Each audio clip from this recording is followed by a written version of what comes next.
Guys, Menteri Pelancongan wajar letak jawatan. Korang setuju tak? Tonton video ni sampai habis.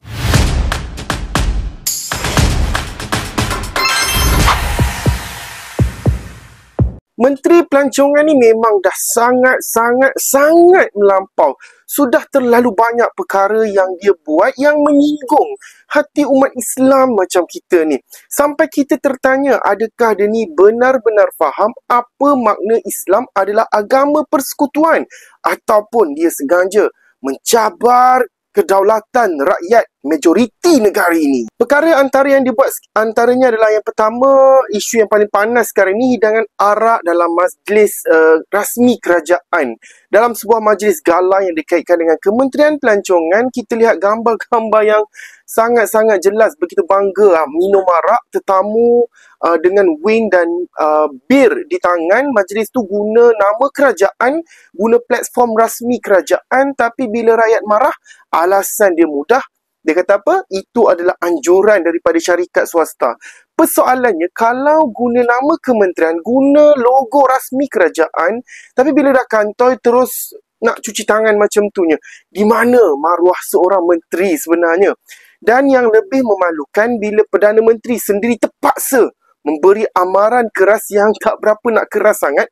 Katanya perbuatan sebegitu mencemarkan imej Malaysia sebagai sebuah negara Islam. Sampai PM sendiri pun terpaksa kena tegur. Maknanya isu ni dah memang sangat-sangat keterlaluan. Belum habis lagi bab situ, bab Tourism Malaysia buat kerjasama dengan Starbucks pula, jenama yang kita tengah boykot di seluruh dunia disebabkan kaitan dengan rejim Zionis. Sedangkan ramai rakyat kita boykot produk tu sekarang ni tengah marah sebab kekejaman di Palestin. Kementerian pula buat pelancaran besar-besaran, siap ada promosi khas untuk Visit Malaysia 2026. Apa mesejnya? Tak ada langsung rasa empati terhadap penderitaan umat Islam di Gaza. Takkan sampai tahap ini pun kita tak boleh fikir level sensitivity tu? Atau memang sengaja nak uji kesabaran rakyat Malaysia? Dan jangan lupa, sebelum ni pun menteri yang sama pernah turun ke lapangan terbang nak tunjuk dia punya kuasa kononnya. Nak lepaskan pelancong dari China masuk kawasan immigration tanpa protokol. Kacau kerja-kerja penjawat awam. Bila dikritik, dia kata dia ada pas khas pula. Macam konon-konon guna kabel lah.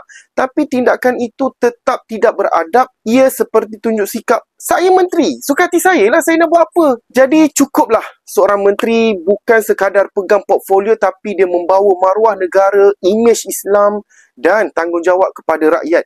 Bila tindakan demi tindakan mencalar sensitiviti umat Islam, hilang hormat pada keharmonian agama dan mencemarkan nama Malaysia di mata dunia, maka satu langkah je lah yang perlu beliau ambil, iaitu letak jawatan. Kalau beliau ada sedikit rasa tanggungjawab, sedikit rasa malu dan rasa hormat kepada rakyat majoriti Islam ini, dia akan tahu inilah masanya untuk beliau berundur, kerana kuasa tanpa akhlak bukan lagi kepimpinan.